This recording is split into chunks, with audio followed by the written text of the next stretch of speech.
Maloi lau malie a hou e iki mo e lele e Tonga hono kotoa. Fia ke o taritani lele iki mo tolu ki ho mo ngāhi o ngongo mo e le tio kai uma ai televisione Tonga ki he houani. I he wakai ko ia ki ngāhi ulu i o ngongo. Ka kato e konga lahi o i hou e iki me mipa i kapineti hono whanofo i he ahoni neongo o ku kei hoko hoka tupe o wau whanofo e whiawhini. Ma teu ai whawhunga whalealea whiwhine pe e taha i he whalealea ke ne tongia ai whatongia o i minista potonga o ngahi ngā e whaloto whanua. Pea me ai tāhine kuini o whamama whai me he wahe whanua e wā ai whia mao ke toi tokangangi ki e mo ui ai whanau mo e sosai e ti kauhika nunu a kovi e whaito o Tongatapu. O kutoi e pe ngahi talanoa kehe ana iange pe ai tawakai ki ngahi o ngongo me malae o e sipoti kai uma ai wakai ki to o ngā o ea. Ko e wakaile wa eni ki he whakai ki iki, ko aurili anu porutele. Kua tali io, ko ia, ko e ai kotoa ai hou e ki minista o e kapineti ne lava hono whakanofo ki nao tolu i he ahoni. Ki e ngahi lakanga, kua whili ki nao tolu ki ai e ki palemia, pia mo koi ki ai e whinangalo e ne a whio ki tupo wono. Ko e hiri e ni ai lava kakato ai pe i he ahoni, a hono whakanofo e ni ihi o he hou e ki minista o e kapineti. Te tawakai ki he whakaiki ki o talanoa ko ia ki e houani mo Mark Ake. Ko e ni ihi hou e ki minista o kapineti ko kakato hona o wau whakanofo he ahoni, ne kau kia e minista ki ngahi ngau e whakatipu me tika ni a whio, mo e kau tau e ni a whio, tama prinisi karau ni tu pouto a uruka alala, minista ako mo ako ngawe, toke tā moale o tunuku, minista paanga, lata i whengata atang mana, minista mo ui mo minista ki ngahi bisnisi e poli anga, sia sovaleni, minista e potu ngawe, ngahi ngawe whaloto whanua, whane fotu fituafe, minista takmamata mo potu ngawe, ngahi ngawe langa lalahi e poli anga, se misisika, mo minista tanak paanga humai, mo tu te 17 to mo ua. Ne ke he pea whakahoko o i o wau whakanofo minista taktaha, o whakahoko ni ihi ki honau apinofo anga taktaha, pe nihi ki he ofisi o patungawi o kunau whaifotongia me iai. Ko no lawe nau ngahi tohi whakanofo ne whakahoko pe ia e sekeritari pūre mo sekeritari o kapineti Paula mau, ai ne whakamahino ai maho inga ho nau ngahi whatongia ko moko ki ai e whinangalo ane a whio. E lau o ku kamata pe a hao whanofoni me aho tolutaha tisema wafe ua nima.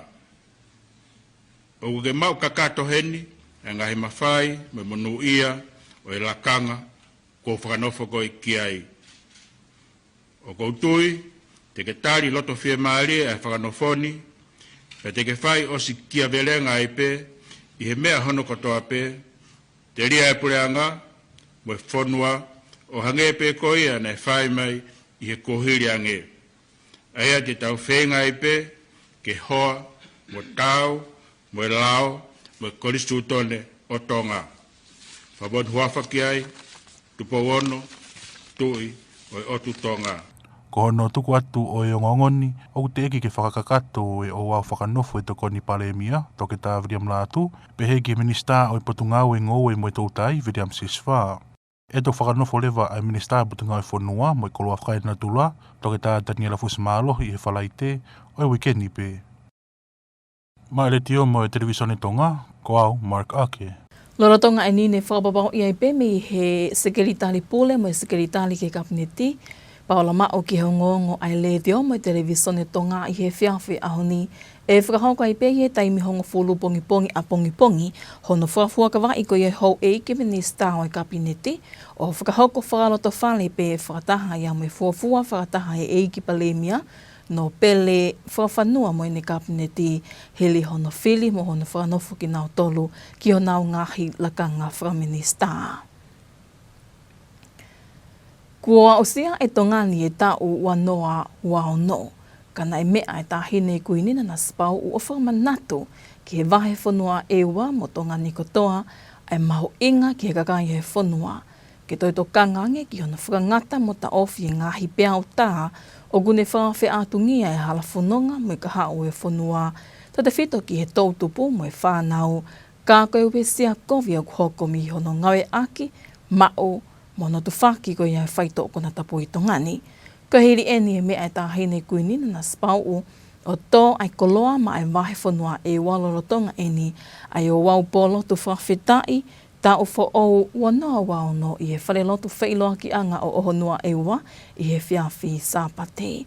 Ka koe whakaiki ki mo Petip Lake i Lolahia. O ko o mai he whiawhini ki a te tau tolu ai whie mau. Ke whakahoko ai ngā we ki mua o te eki ke hoko ai mau mau.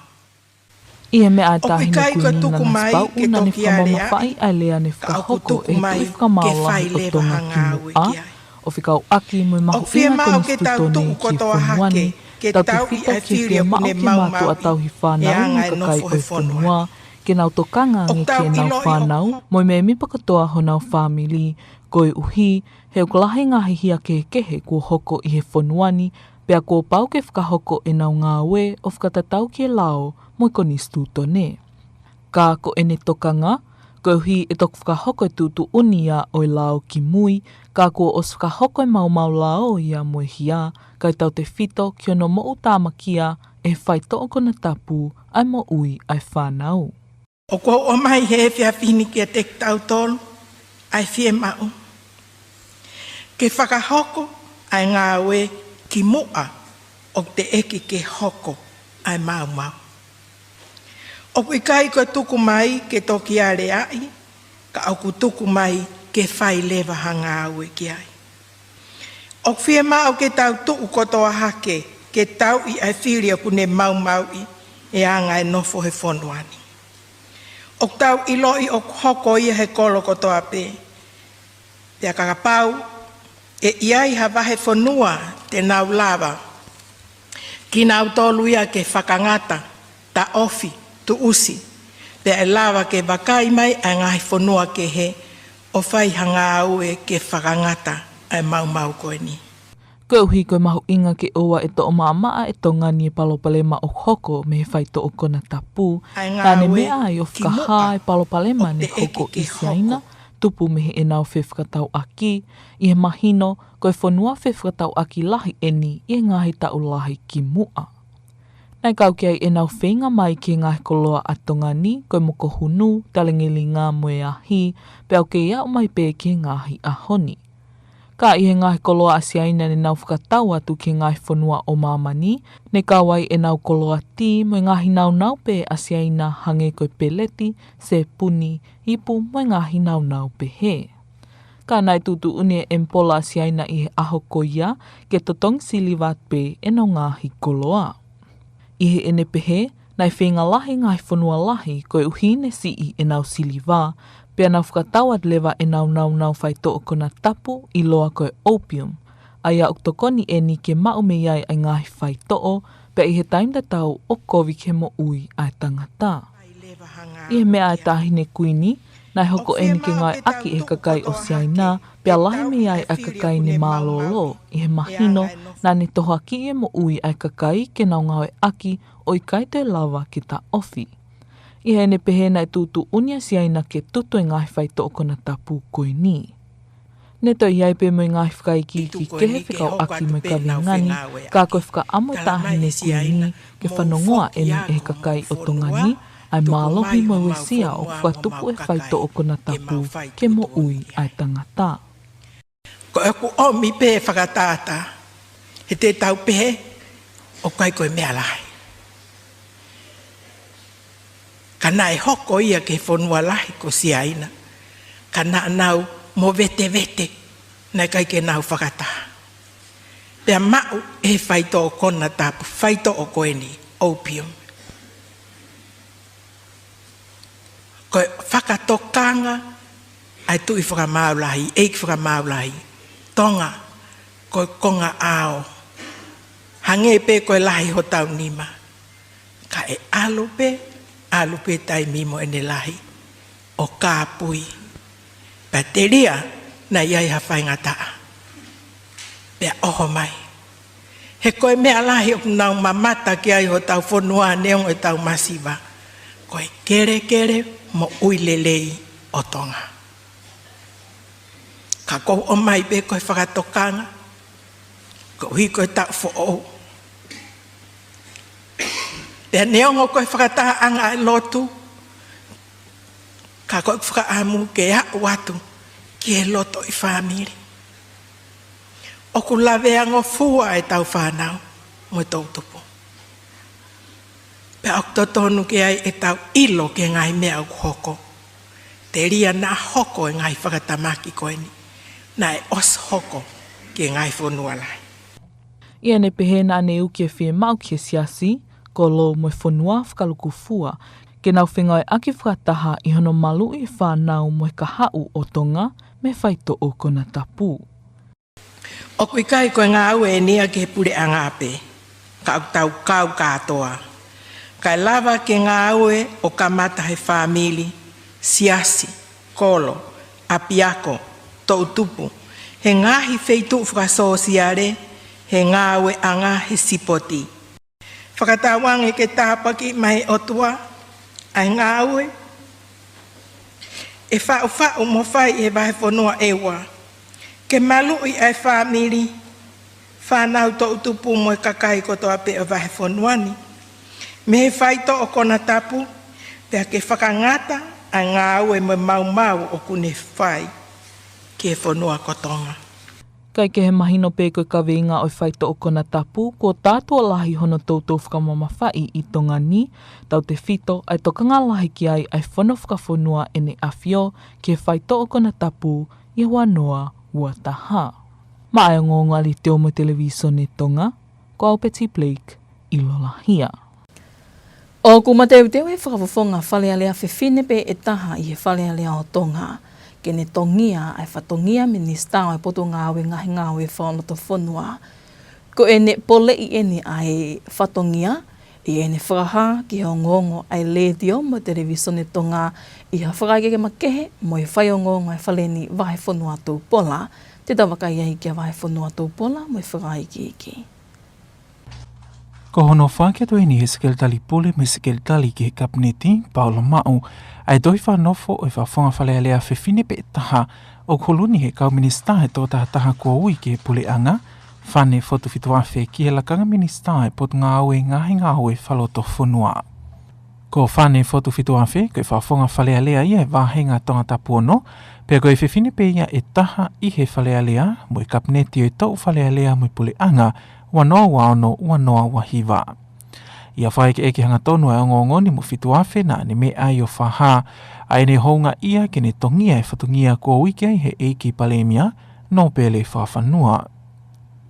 Kono mo ni koe wongo i pe ai hounga ia mo whawhetai, ki he tautamai he wani koe whakoloa mo i ko whoaki mai, o lawe whini mo tuani, pea koe ke ngatai o ongo i ai ongo i whato ki lalo pea mo i hounga ia ki he pare mia o Tonga ko ki koe whalala pea mo i moko i ki ai tamatu i a King Stupo Wono o lawa ke mao ai whini motu ani whainga maari ke hoko koe me mipai kabineti o Tonga koe ahoni ia koe hounga ia pe mo i fia i whalala lawa ke o mai mo i lo i peko whatongia o ku mawhatuki-tuki pea o ku mamafa pea o ku hiriwhaki mai ai mo i whalala ai kakai pea o wongo i pe o ku mateu whiunga pe ke whahoko e whatongia.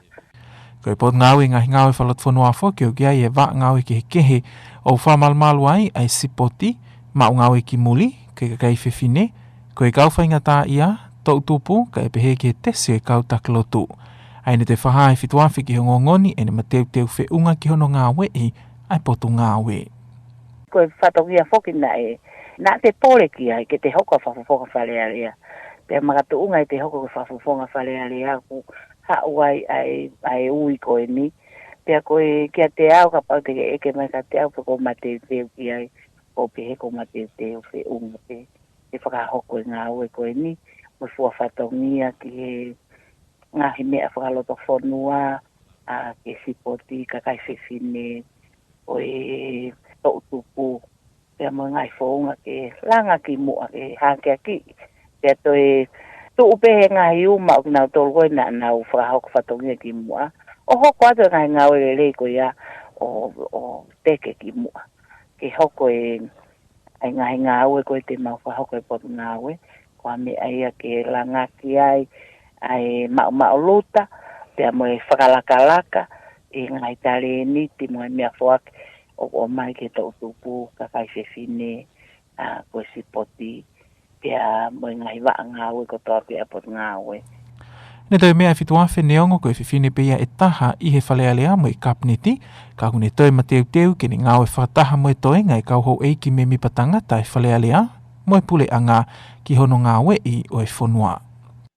Neongo ko au pe ko whiwhine e taha e whalealea o Tonga, pia peheke me mipakapneti, ka ko os ma teu pia ke ngā ue whakataha, pia mo e ngai Tonga ani, ko ngai tamai, o nau kau ko e ke me mipakapneti, ke maungai whakataha, pia ngau whakataha mo i whalealea o Tonga, mo i kakai ko toa pe whonua.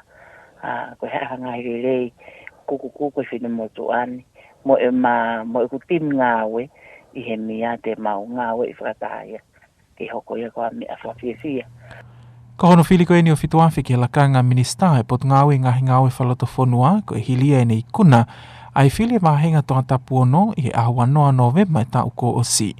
O ne whitong whukai me whafonga whalealea whiwhine o tau whalealea ko o si, adol si Elaine Tei. I hene pehene toi whaha e whituawhi ko hono whili ia ma e lakanga minista, ko i kuna ia ma Tongatapu ono katoa. Ko hoku kāinga Tongatapu ono, ko kāinga ofeina au pitoi ka te au. Kai whoke malawa ke hoko au ko whafonga whalealea, ka pau nei kai ki whalala mai kāinga Tongatapu ono, ke o mai au ki whalealea ke hoko nau whafofonga. Pea i he whalala ko iara nau vouti ma aku. Pea koe makatuunga e ku i loto i whalealea, ko ulawa e o ausia mo hoku kāinga ai makamaile koe ni. Pea koe ke ulau e au e nia e tu Paula ko ha aku lava mea ikai. Koe lava mea e nia a aku, mo i toko taha ko toko toa pena e vouti ma aku ke aku whalealea. Pea mo i toko taha ko toa pena e kai vouti ki au. O koe mau lava mea ko toa ina Tongatapu ono, ko fiesia ke alo atu a Tongatapu ono ho mo whafofonga, o whai whatongia ke lave ai a tongani katoa. I hotu o whatongia koe ni koe minista, e pot ngā ue koe ni ai nia. Ko mauha o whalahi ki he si oku kāinga o whina o Tongatapu ono. Whakamalo atu ho mo whalala, o makatu unga e a usia. Ka paina kai ke mo whalala ke whinomotu an, hei kai ke a usia pehenia, o taua usia i he whiawhi, he a whakakoloa koe ni. Ko hoko atu pe tau ngai ngā wererei, ko whakaawa tau ofisi, o Tongatapu ono i houma, pe au kia ia palolo e te aki, ko tau sekretari pule e ia, pe pe heke o nongo tokoni, a kuia takataka, pe mo ana makasini. O nau iai ke tokoni atu, ki hangai sie mau. Lolo tonga lere me tau ngai palau, ke mo lava mai, ke tau whenga ue aki, o ke ai mo e tau waka, o ke ai mo ngai ngā ue, ke heke te tau whakahoko ki e to utupu, mo e si poti, koe ka kai whewhine, pia mo e ngoe ngahi mea ko toa pe, na aku lea aki i he tau kempeni, ko ngai mea ko toa pe ia te whai. Pia mui e ngai ngā ue ko ia he tau ofisi i Tongatapu ono. Ko e iki minista fo o ia e pot ngā ue ngahi ngā ue whaloto whonua, ka koe whafonga whalealea o Tongatapu ono, whane foto whituawhi. Ka kehe koe whitongi e ni e whituawhi a snaitu i tahi i he lakanga minista o e potu ngā ue. Mā ngonga le te o me televisione Tonga, ko au wahi whanua tō Paula. Kua whakamooni hua wha e ne awhio ki he lao ki hona malui o ki nau tolu kau ngāwe whakapule anga o ki nau libo ti ngai ngāwe tai whakalao i Tongani o ki iloa ai laoni pe ato e mahino ange ki he tawalahi i hono whakalea i lea whakapiritānia ko e Whistleblower Protection Act. Vahe whanua tū pola i pe moi whakahiki iki. Ko e ngong whawhiwhia eni ki he ofise komisiona ki ono whawhepaki i o e tai whaitotonu pe ko Anti-Corruption Commission. Ai whamon hua whai ne awhio ki ngi tupo wono ki e lao ki ono malui o e toko taha kune whaha ai tai whaitotonu i Tongani. Ko e whaha eni me he ofise komisiona ko e uhiko kinau tolna nau tata ki e ngawe ki ono whotutuu o e laoni i he tokoni e pole anga ko o si i e whemau ke iai halao o kune malui ak nau tolu o kinau whaha hanga aue tai whaitotonu. O whate whito eni ki hono whawhaingo fuangi ai ngāwe e komsoni, ki hono whatatolo i o hangahi ngāwe tai whaito tonu, o mātunga me tawa taine tō taha katoa kene whahai ngāwe tai whaito tonu ko ia. Kai ki hai ki nau tolu ki a whahinga makatuunga, o hange ko i lifia mai ngāhi uhinga ki he pehe. Ko e laoni o kia e kupu e taha tolu, ai ane pehe me ihe office e komisiona ki no whawhapaki i e tai whaito tonu, o kune o mai e ngāhi whaunga mahino pe a malu ki he kakai, ki nau tawa taina ki a lipoti ange ha ngāhi ngāwe tai whaito tonu i tongani, o tau te whito eni ki hono whahoko he kau ngāwe whapule anga, pe hoko iha ngāwe anga whakapule anga. O te hafo ki he kupu whitu o e laoni, ko ki nau dolte nau whawhi atungia ai tawa taina o atoko taha kene lipoti ha ngāwe tai whaito tonu i tongani, e malawa ki tau tea ngai pōpula ki nau tolu he whamau anga ki tau e hongo fulu, pe koe mo ua pa anga e taha kilu, pe koe mau whatou osi o e hongo tau tea ni. O gai ki ngata pea i ka au te tutu uni he kupta taha o e laoni, ka ilonga angi ha taha kune ngāwe aki halai whainga maali o mai he kupu lao koe ni, o hange ko hane li poti, ha ngāwe tai whaito tonu koe whatau mua pe ki a takhala me lau i kovi, pe a whapapau i o halai he whamau anga, e malawa kini ngai pōpula i he tau e nima pe koe mo ua pa anga nima mano, pe koe mau a eonga tau te a whakatou osi. O mahino koe launi ne talia i whalealea i a kose tau ko osi, pe ko whahau atu ki ne a whio ki whamoni huafa ki ai, pe ko eni kone mo koe ke hoko koe lau i tongani, ai a koe lau whika tolu aia ne whotu whaou i he tau po osi wanoa wanima. I hene hoko koe ni koe lau o kawa tlewai a tongani ke tatau mo Australia, New Zealand mo Papua New Guinea, i e iaia lau peheni ki hono whakaivia a hono malu i e kakai o knau whahae tai whaito tonu, mo no whai ai ai pe ai pulelelei i honau ngahi whanua. Mai ngonga le te o me televisione Tonga, ko au wahi whanua tō Paula. Ko e uni o ngongo whakaloto whanua ia ki hoani ko e ngahi o ngongo me malai o e stipoti hoko mai ia mo Piea Olie.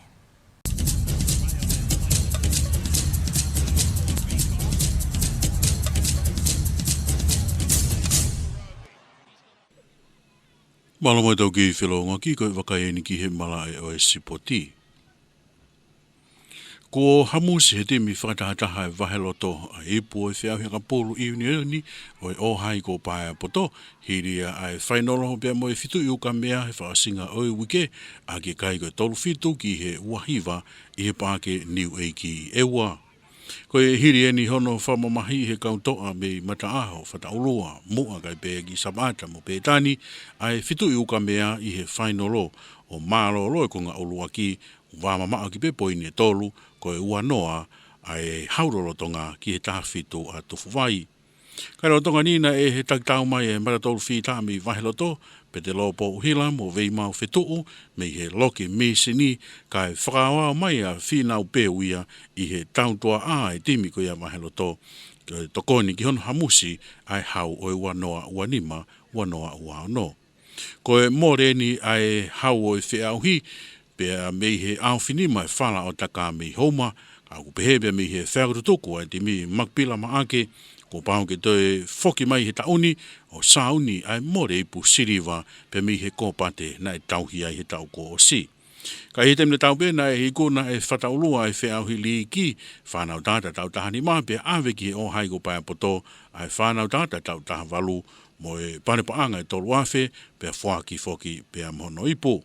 Kage, nei kuna e waheloto ai pale uluaki i he whiahaka pulu i unioni mo paanga i tahamano ni maafe, ka e whaki ki he fitu i uka mea e paanga i tahamano, pe a whikatolo tu lewa kolomaile mo paanga e fitu afe. Ko tuwaki e senda ai li Leopards, tesi niu ki hono whamamahia hano kaumea ko e whiwhine i Piritania. Ko e tukwaki ko e nina mapona hake he whasinga au wike he taha ngahi miti he whasosiale o tukuhake ai he ngahi tā pe mono whenawe ia mo e whamamahi na e whakahoko. I whamatala ne tukuange hono kaumi aha ki ani i he pesikoia ko Instagram o pehe ko e whamamahi eni na e whakahoko i he aho Krismasi. Na e whai e whitu utaki, ai kau taha ngongo ia i Britania ki a te sniu ki hane whamatala whikau aki mo tuku aki i koe ni, ka na i kai ke mau ha whengamari e ki ai e senta tutuku e mate mātonga. Nai hiki atu ai sentata ua whāko ni me he tolofini he whiai ko e nā le la tau ko si ki he kalampu ko ia li parts ki hale a pau tau e tolu o ne whahau ko e te tau e te haua mi he wainga e tolu ngafulu nā ne hulu ni atuai. Ka ke hena si wainga whoki a niu i he timi ko ia Brisbane Broncos pe wainga e tolu pe mai timi whawhanua tonga ni. Pe aku ngari ka iai ha uesia hi e ne a pau wainga ka aku te kia ki whai halawe ki ai. E te whai pe anu wakai muiange ha tōtōni e whahoko ki he toonga koe ni kua tukuange mai pe a mihi ngai kau taha ngongo koe a Britania. O whikau aki, mo te siniu.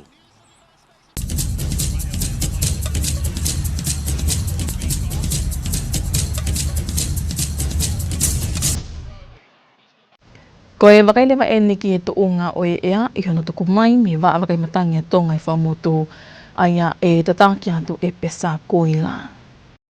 Malelo mare ho eki pia moirere e tonga kotoa, tai tari whiwhi ki mo tolu ki he tau. Whamatala ea ko ia i he e whia whini. Ngai tāno lalahere vai noi aho, whatoanga i ange. Au whia pe whotunga langi a ngai taimi, ki kotoa pe ngai vai whanua koe o tu tonga. Malape kei mo uha tu mo tō o lololahe ngai taimi. Pia alo mare e ngai whitunga ni ihi. Tau kei whia pe mo ea o kuma whanangi, ki kotoa pe o tu tonga. I hoa ua wha ki whawalu ka hoko mai. Wakai le wani ke tau i mi satellite, whataunga i ngai vai whanua le wani o yongo niwa, wawa pai, Tongatapu pia mo eua, alo maari e pe tuke hange au whia, kuni ngā unu mai pe mita whaki whakatoke lau hake, hene o mai ha uha tū mo tō, o malape ke lau lahi ngai taimi, ke kotoa pe ngai vai whanua koia, o otu tonga. Wakai le wani ke tau ngai whatokanga, o kei tū pia whatokanga hako, pia moi whare i ke whanki wakai iki, ke tokanga he o ki tahi, ke potahi koia o e ongo niwa. Whatahapeki ai mo whatokanga tahi lahi ke kotoa pe o e otu tonga. Kai he Pasifiki a ni mako ka hoko mai whatonga i alo maari e pe ke kotoa pe otu tonga. Tu ke hange au whia mua uha tu mo tō ke whia pe mua ea kuma whanangi. Ka kia alo tā mak uha o nenga unua pe meta whatonga ki Tongatapu pe mo eua i whalaite o weekendi. Pe ma wahe atu ai pe ki hapai mo wawa i tokonaki. Ai pe whoki e ongo niwa i e sāpate whakaosinga i pe o weekendi. Ai tene o mai pia au whia mua uha tu mo tō ke o tonga i whakaosinga pe o weekendi. Kau kia alo maari ki ta whakatonga koe o tu tonga. Ai tene whetu tuku ake ha ea o hawiri mālohi ange pia mo hako o kamata i Tongatapu. Pia mo eua ka pe whoke vai whanua hapai mo ha alo maari i whakaosinga weekendi. Pia mo kamata anga o weekend kahako. Kai he tau whanonga koia i he whia whini koe ki a pongpongi. Whatonga ian ongo niwa, wawa uha pai Tongatapu pia mo eua au whia pe langi a ngai taimi. Pe whakau pe ki ai mo uha tu mo tō. Pia malape ke lololahi a ngai taimi. Ke iangi pe tau topanga matangi pia meihe. Toke lau haa ke o au pe ke maritahi. Hongo furu ke taha nima ke hoa. Pia hike kau ke maritahi wanoa ke hiwa nima. Tau te whito ke potahi koia o e ongo niwa. Maulalo tahari wako i fua mawhana ke pōni. Tikiri se sase wangine ke kotoa pe o tu tonga. Whamatala ea rewani ka pongpongi. Whatonga i te tau kei whia pe. Pia moha au whia pe whotunga i langi. Tau te whito ke ngai vai whunua koe no wawa uha apai.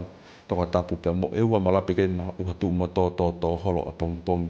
Pia whaau pe ke alo maari atu ki he hoa tahe whiawhikoia a pongpongi ke kotoa pe o tu tonga. Ke iangi pe toka ngamatangi pia me toke lau hake. Whaau pe ke mairi tahi. Taha nima ke wanoa. Ke kotoa pe ngai potahi koia o tu tonga.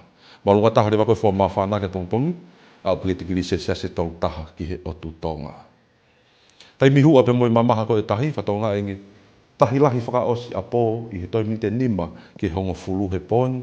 Pia maha toka e o squata pe me wha a hengi. Pela a me mahina. Hopo la a o simite ono pe me hono pongpong. Pia tō ia i he o simite ua fitu pe me fitu. Pe whiawhi pe ko ia a pongpong. Hopo mahina he pōni toi mite walu ki hongo fulu. Pia tō ia i toi mite ua fitu ki hongo fulu a pongi. Whaosi pe tau wakai ki e tau whamatala ea ko ia. Ki he aho e nima ka hako mai ki Nuku'alofa. O kamata he tua prelulu o weekendi.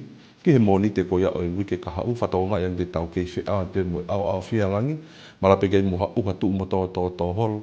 Lololahi ngai taimi tau te whito ke whalaite ko ia o weekendi. Pe whaau pe ke alomaria ke sāpate. Pe mo monite ko ia o wike ka hau. Malunga taha koe whua mawhana ke aho nima ka hako mai ki Nuku'alofa. Te krise se wahiwa ki he tolu taha. Koe ka kato ia e tau whamatala ea, malo o pito mou mea mai, ka mou mea. Ko e tuunga ia o ea, ka tau toi wakaiangi pe he ki ngāhi ulu i o ngongo. Kakato ai ko ngalahi hou e ki minista o i kabineti i hono whanofo i ahoni neongo o ko kei hoko hoka tu pe o wau whanofo e whiawhini. Ma teu teu e whawhawhonga whale alea whiwhine pe e taha i e whale alea ke ne tongia e whatongia minista o e poto ngāwe ngahi ngāwe whanoto whanua. Pea mea e tahine kuini o whamama whai mei he wahe whanua e wa ki he kakaya e whanua e whia mao ke toi toka ngangi ki he mo ui e whanau mo e society ke hika nunu a kovi o e whaito o Tongatapu. Mo e kakato e pea ngā hiongo mo ledio ka e ma ai televisioni toha ki hauani mo whakaamo nga o taki te toa te pia ki na te whane kutoa. Ka e malo i tau kei whi awai ka Moimoi a.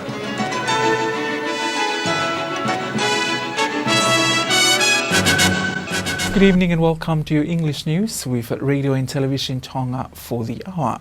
Leading our bulletin tonight, Cabinet Ministers officially appointed to their ministerial roles this morning.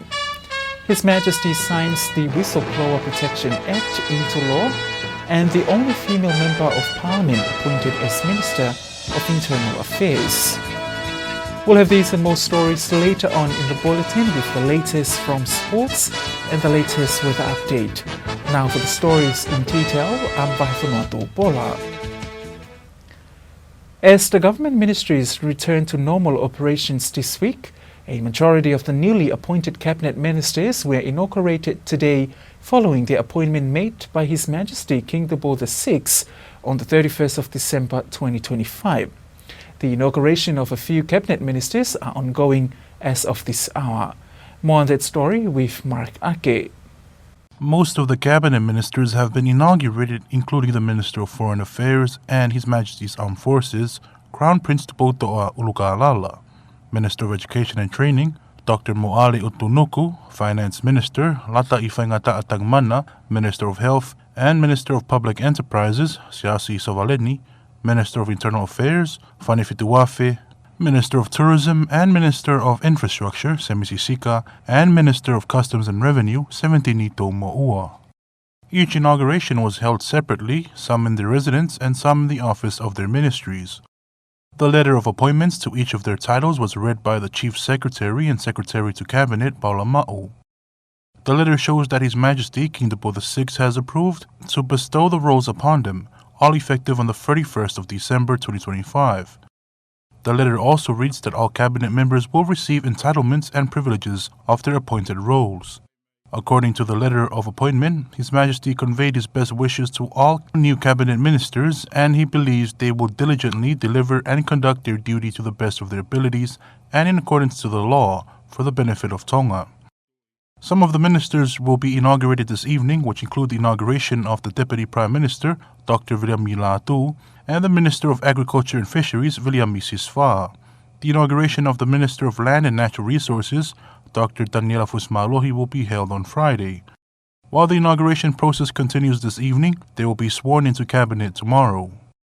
Mark Ake, Radio and Television Tonga News. As the country enters the new year, looking to build their spiritual strength during the National Prayer Week for the year ahead, Her Majesty Queen Anasipau has reminded the people of Ewa and also the rest of Tonga of the importance of raising awareness in the fight against drugs, which continues to greatly impact the youth and the future of this country. Patiplake Ilolahia has more. O ko o mai he whiawhini ki a te tautolu, ai whie mau. Ke whakahoko ai ngā we ki mua o te eki ke hoko ai mau mau. During a special praise-giving service on Sunday evening in Ohonua, Ewa, Her Majesty delivered an address to the congregation highlighting the issues that could challenge the country in the year ahead, calling for the people to be united in the fight against drugs. Her Majesty emphasized comments made by the former Chief Justice of the Supreme Court regarding the importance of Tonga's constitution, particularly the responsibility of parents, guardians, and all citizens to be more vigilant in caring for their children and younger members of society. The Queen expressed concern that punishment under the law often comes only after crimes have already been committed, by which time drugs may have already caused serious harm to the lives of young people, and so immediate action is needed to contain the issue before more damage is done. She encourages caution amongst the people as we enter the new year, noting that if the nation stands divided, a small issue like drugs can grow into something that can overcome the country. She emphasized the need for families, the church, the community, and the nation as a whole to unite in protecting the children and securing the future of the country. Reporting for Radio and Television Tonga News, I'm Betty Blake, Ilolahia. The new cabinet ministers are being officially appointed to their roles today, with the official appointment ceremony for a few having already taken place this morning. Among the 11 new cabinet ministers is the only female member of parliament, the Honourable Fane Fotufituafe, who is being appointed to the role of Minister for Internal Affairs. In an interview with Radio and Television Tonga News, the Honourable Fane Fotufituafe expressed her gratitude and appreciation for being entrusted with the ministerial responsibility by the Prime Minister Lord Fafanua. The Honourable Fituafe added that being the only woman in Parliament and in Cabinet, she is fully prepared to work alongside her fellow male members of Parliament and the government in serving the nation. Her appointment as Minister for Internal Affairs follows her victory in the Tongatapu 6 constituency general election last year, where she replaced Dulcie Elaine Day, who was the only female elected Member of Parliament in the previous parliamentary session. Fituafe says her appointment as a minister is not only a personal achievement, but a victory for the entire Tongatapu 6 constituency. As the new Minister for Internal Affairs, she replaces Sinai Tuitahi. The Ministry of Internal Affairs oversees several divisions including sports, labour and overseas employment, women development, social protection, youth development and also the churches. And His Majesty King Tupou VI has given his royal assent for the Whistleblower Protection Act to become a law, providing protection to individuals who report corruption and wrongdoing in Tonga. Lydia Taukapo reports. The law provides clear legal channels for individuals to disclose corruption without fear of reprisal and ensures confidentiality provisions to protect the identities of those who report. The Anti-Corruption Commission led the push for this legislation, which provides a clear framework for reporting corruption and ensures protection for whistleblowers. The law establishes a secure mechanism for reporting serious wrongdoing in public institutions and public officials and makes it a serious criminal offense to punish, threaten, or harm a whistleblower with penalties of up to 10 years imprisonment or 100,000 ba'anga fine. This move is seen as a significant step in Tonga's effort to tackle corruption and promote good governance, aligning the country with regional partners like Australia, New Zealand, Papua New Guinea, and the Solomon Islands.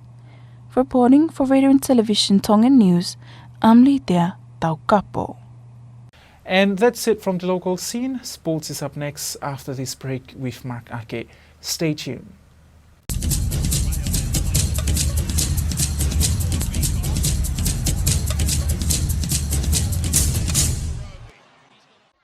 Rugby Union. The combined team of Vahiloto have won the Rugby Union tournament of the Ohio Poto Sports Competition after beating Fitu'iukamea last weekend 37 points to 29 at the new Eiki Field in Eua. Vahiloto consisted of players from Mata'aho, Fataulua, Mu'a and Sapa'ata who came together to put away Fitu'iukamea from Tufuvai.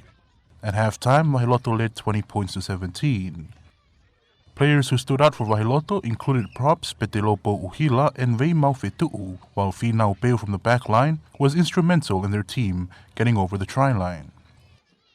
Vahiloto replaces the former champions Homa. Homa's former coach, Makipila Ma'ake, said that they are destined to win back the trophy this year. Meanwhile, in the Under-15s Rugby League competition, Fataulua were crowned champs, while Ohio Payapoto won the Under-18 boys division. Vahiloto won the rugby tournament with 15,000 pa'anga, Fitu'iukamea won second place with 10,000 pa'anga, and Kolomaile at third with 7,000 pa'anga.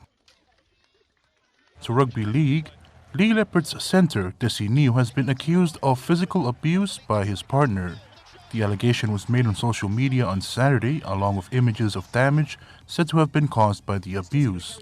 His partner, Kiani, claiming to be posting on Niu's Instagram account, said the alleged abuse took place on Christmas Day. Niu's Instagram profile has since been deleted. Foreign sports outlets have contacted Lee for a comment over the claims. Niu, the 24-year-old, signed for Lee ahead of last season from the NRL's Dolphins on a 3-year deal and scored 12 tries in 30 appearances. He previously played for the Brisbane Broncos and has been capped 3 times by Tonga.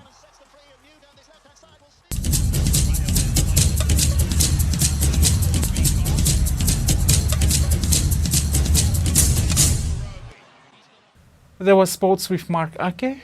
Now, looking at the latest weather information issued by Pesa Kuila, a meteorologist from the Tonga Met Office from Fuamotu. Good evening, Tonga. Welcome back to our weather forecast for Tonga Met Services. Our headline for this evening, we expect cloudy at times with a possible showers of rain, can be heavy falls at times. Elsewhere, mostly fine weather. However, please take note the continuation of warm air temperature in the next 24 to 48 hours for all of Tonga land areas. Looking for a satellite imagery, as you can see from the newest Wawa Uha Apai, Tongatapu and Ewa, fine weather apart from fair bits of low clouds. Moving in from the northeast, and it will bring a cloudy with scattered showers, can be heavy falls at times for all of Tonga from this evening until tomorrow.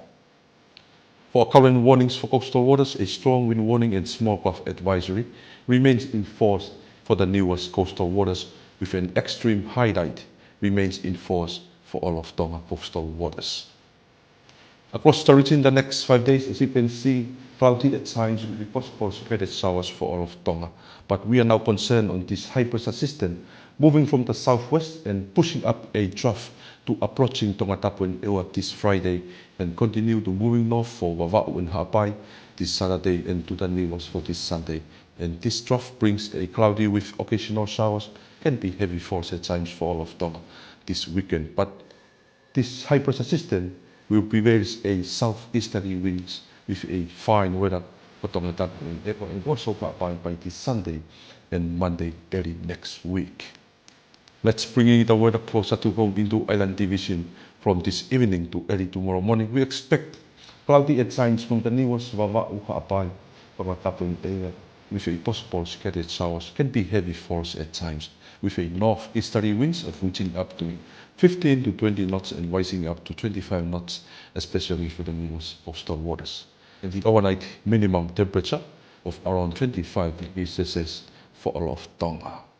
Forecast for tomorrow, we expect a similar condition with a cloudy at times, with a possible scattered showers, can be heavy falls at times, and becoming fine by tomorrow afternoon for all of Tonga.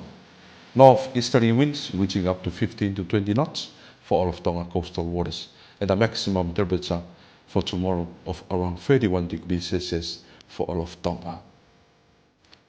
For the tide prediction, high tide and the last extreme high tide for tonight of around 5 minutes to 10 tonight, low tide at 15 minutes past 4 early tomorrow morning.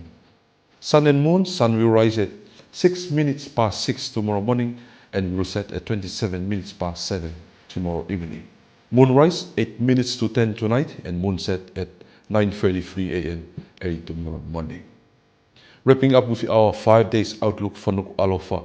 Starting this Thursday until Monday early next week, we expect a cloudy at times with a possible scattered showers, can be heavy falls at times, especially for this Friday, and becoming fine by Sunday and Monday early next week. The maximum temperature in the next 5 days for Nuku'alofa of around 29 to 31 degrees Celsius. Thank you for tuning in. Malo people. See you next time. That was Pesa Kuila with the latest weather update, wrapping up your English news package with Radio and Television Tonga for the hour. But before we part, here's one final look at tonight's top stories. Cabinet ministers officially appointed to their ministerial roles this morning. His Majesty signs the Whistleblower Protection Act into law, and the only female member of Parliament appointed as Minister of Internal Affairs. That's it for tonight. Thank you for joining us. I'm Paula. Good evening.